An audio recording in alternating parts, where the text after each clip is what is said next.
In the early 1960s, when American rockets were already clawing their way out of the atmosphere and the first photographs of Earth from space were starting to circle the globe, there was a very different kind of engineering project underway beneath a Berlin street. It was not a launch pad, it was a tunnel. And one of the young men down in that dirt, scraping out the future with a shovel and a bucket, would someday ride a space shuttle into orbit as a scientist for the free world. His name was Reinhard Furrer. He was not a Soviet cosmonaut, not a product of the communist system he was working against. He was a West German physics student in Berlin, a helper in one of the most successful escape tunnels ever dug under the Berlin Wall, and later an astronaut who carried the flag of West Germany into space aboard an American spacecraft. To understand what makes his story so powerful, you have to picture two very different visions of the future running side by side. On one track, the Soviet Union and its satellites tried to lock history in place with concrete, barbed wire, and border guards.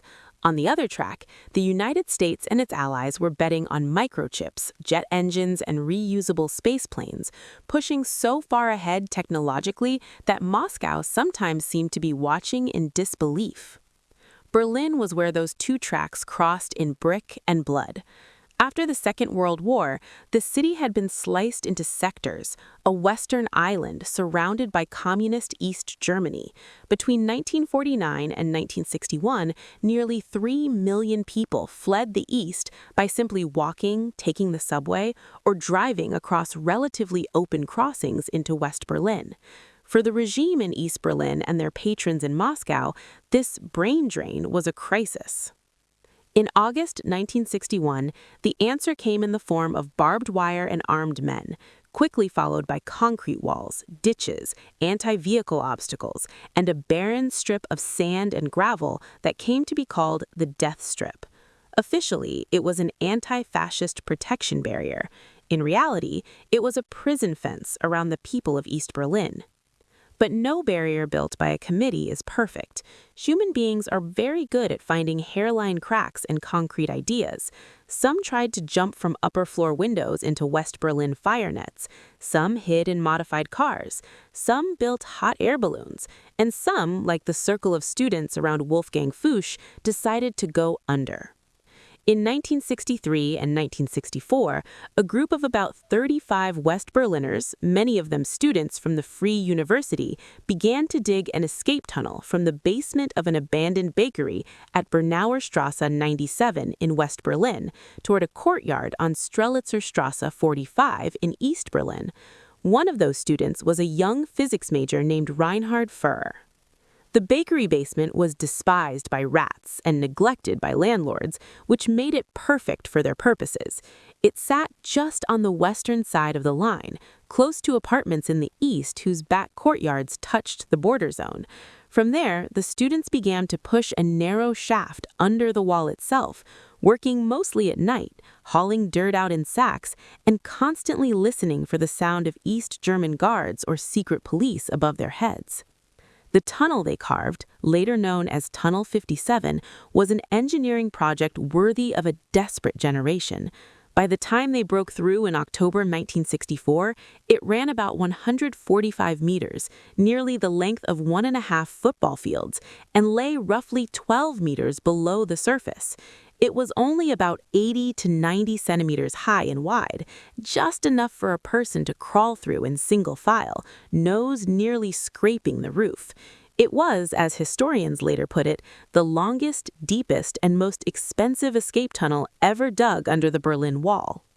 Above ground, East German border troops and the Stasi weren't stupid. They knew tunnels were a threat, and they used listening devices, informants, and even their own counter-tunnels to try to intercept them. But the students had an asset the regime couldn't quite match: a combination of courage, improvisation, and quiet support from a free society that saw them as heroes, not criminals. To make the tunnel useful, they needed not just a hole, but people to go through it. So a network of couriers slipped back and forth into East Berlin, contacting trusted friends and relatives who wanted to escape.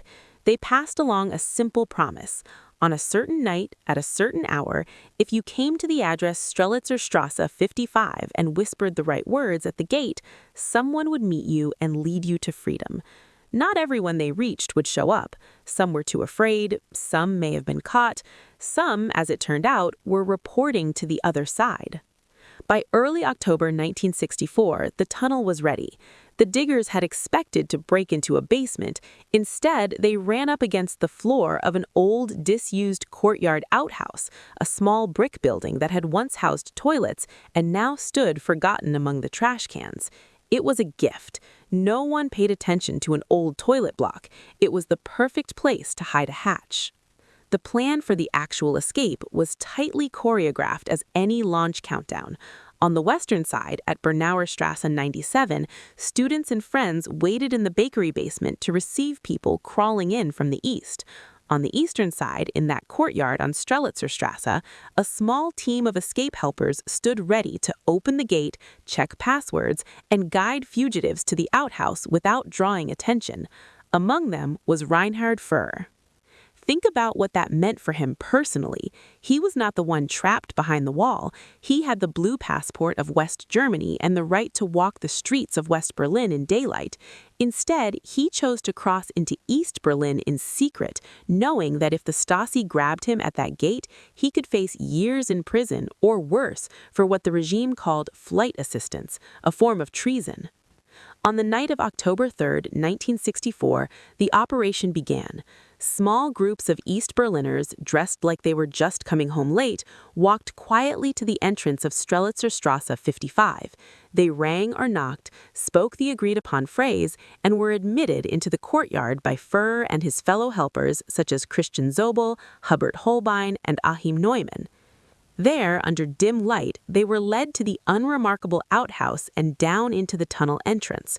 One by one, they crawled through the narrow underground passage, scraping elbows and knees on damp earth, feeling the weight of 12 meters of soil and concrete above them. On the western end, hands pulled them up into the bakery basement, where some wept, some laughed, and all realized that their lives had just been split into a before and an after. By morning, 29 people had escaped in that first wave. Men, women, teenagers, even small children, including at least one 3.5-year-old, carried or guided through the darkness. Tunnel 57 was already a success beyond almost any previous attempt. The next night, October 4th into the 5th, the work continued. More fugitives arrived at Strelitzer Strasse 55, more hands reached out of the outhouse hatch, and more lives were pulled through the underground artery to the west. What the students didn't know was that there was a parasite in their network. Among the 120 or so people they had planned to help, at least one was an informant of the Stasi, the East German secret police. Around midnight, 2 plainclothes Stasi officers approached the entrance at Strelitzer Strasse 55 and found exactly what they had been looking for, a West German student named Reinhard Furrer who waited by the gate. They claimed to be would-be escapees and asked if they could go fetch a friend to join them. Furrer, thinking they were genuine, let them go. In reality, they had just confirmed the existence and location of the escape route. Within a short time, border troops and more Stasi officers surrounded the building. In the courtyard, while fugitives were still being processed, a tense confrontation unfolded. Among the East German soldiers was a young border guard named Egon Schultz. What happened next was chaotic and deadly. One of the West Berlin helpers, Christian Zobel, carried a handgun, a last line of defense in case the night turned into a trap. As armed men from the east moved into the courtyard, Zobel fired a shot, trying to cover his own retreat and that of Furrer. Moments later, in the confusion and dim light, another border guard, acting on instructions from a Stasi officer, fired bursts from his Kalashnikov blindly into the dark courtyard. Those rounds hit Schultz again, causing the internal bleeding that would prove fatal. It was, in the strictest sense, friendly fire. But that was not the story the East German public would hear. The regime quickly turned Egon Schultz into a martyr, presenting him as a heroic soldier murdered by Western terrorists, and naming schools and streets after him.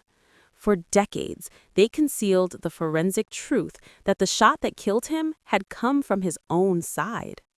In the courtyard, amid gunfire and shouting, Reinhard Furrer realized that the operation had been compromised. He and others bolted for the outhouse, dove back into the tunnel, and crawled as fast as they could toward the safety of the West. They emerged, filthy and shaken, into the bakery basement, knowing that the window they had opened would slam shut at any moment. By the time the dust settled, 57 people had escaped through that passage: 20 men, 27 women, 5 teenagers, and 5 children under 14. That number gave Tunnel 57 its name and its place in history as the most successful tunnel escape of the Berlin Wall era. Western media seized on the story. Magazines like Stern covered the escape, even though they had complicated ties to its financing and were cautious about admitting how close they had been to the action. For the public in West Germany and beyond, the image was clear. Young students with shovels, supported by a free press and a free society, had outwitted one of the most oppressive border systems on Earth. One line from later accounts stands out. One of the escape helpers was Reinhard Furrer, the future astronaut. That single sentence ties the darkness under Bernauer Strasse to the bright white of a rocket plume in Florida. After the tunnel, Furrer did not become a professional smuggler. He went back to his textbooks.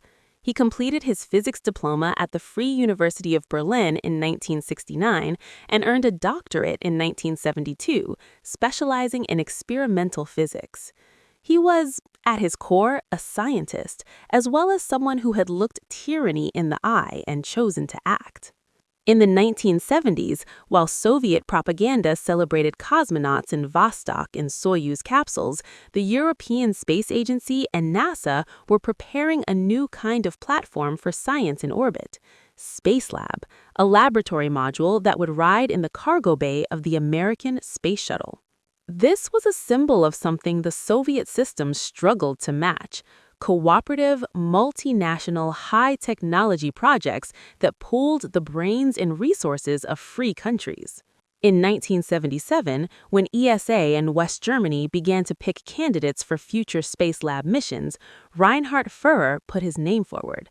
He reached the final round of selection, but another physicist, Ulf Merbold, was chosen to fly on the first Spacelab mission.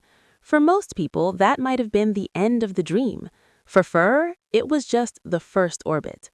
When West Germany and ESA organized a second, even more ambitious mission, a Spacelab flight entirely funded by the Federal Republic and known as D1 for Deutschland 1, they went back to that pool of finalists.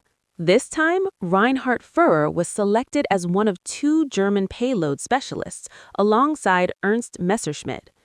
The mission would fly on Space Shuttle Challenger as STS-61A, launching from Kennedy Space Center. It would be the first shuttle flight largely financed and operated by another nation, West Germany, and it would carry a record-breaking crew of 8, including 3 European science astronauts and 5 NASA astronauts.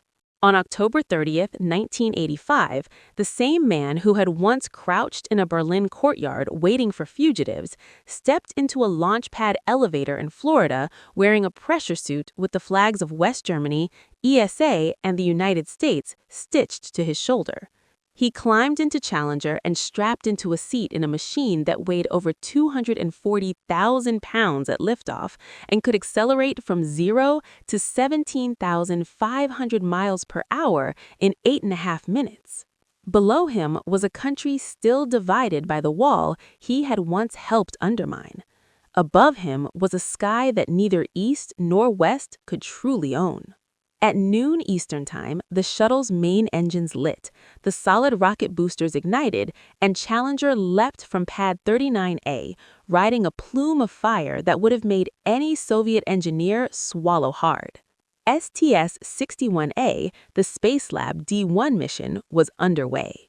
For 7 days, Furrer worked inside a pressurized laboratory module full of racks, instruments, and experiment packages labeled in German and English.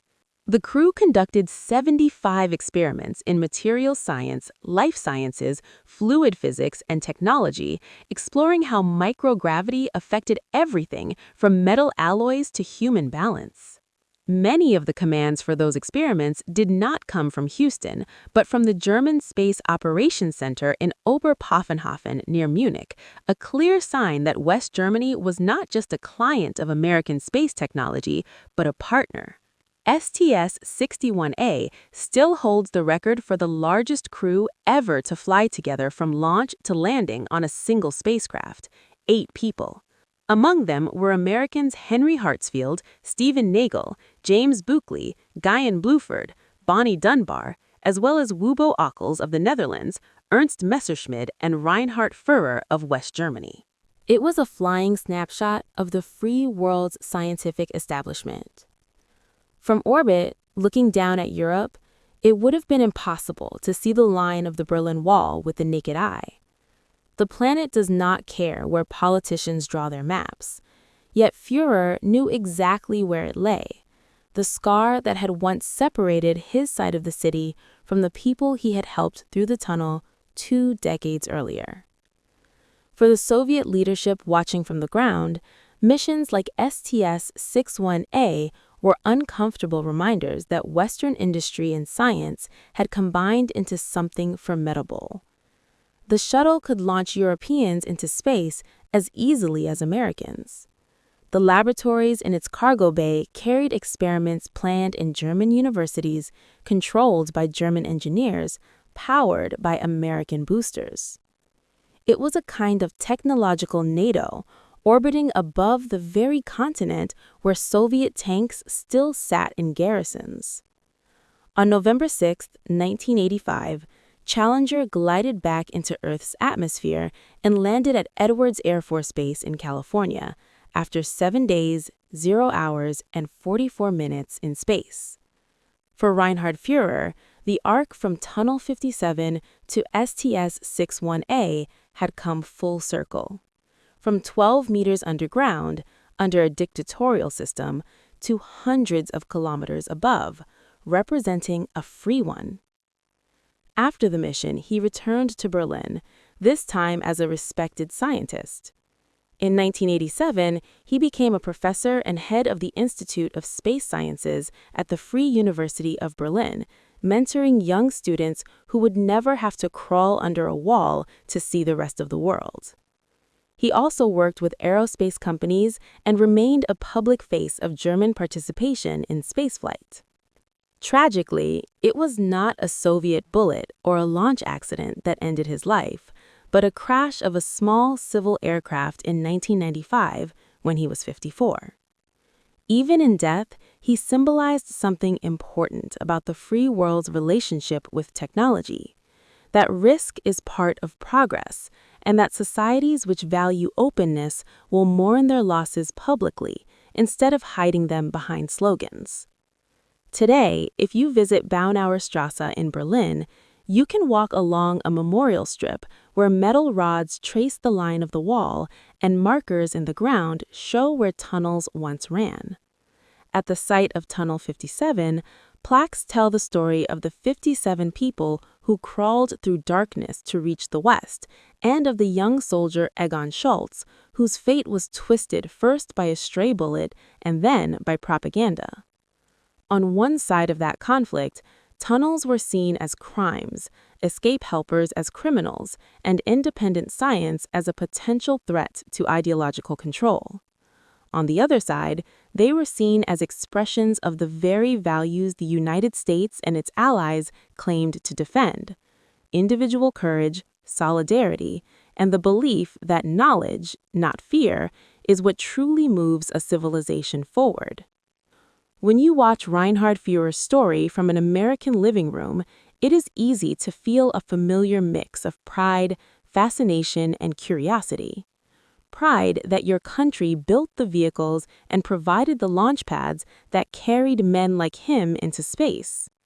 Fascination at the idea that a kid who once crawled through cold Berlin clay would someday float weightless in the mid-deck of Challenger, conducting experiments whose data would be analyzed in laboratories from Munich to Houston. Curiosity about how many other lives took similar arcs from the shadows of the wall into the sun life of technology and cooperation.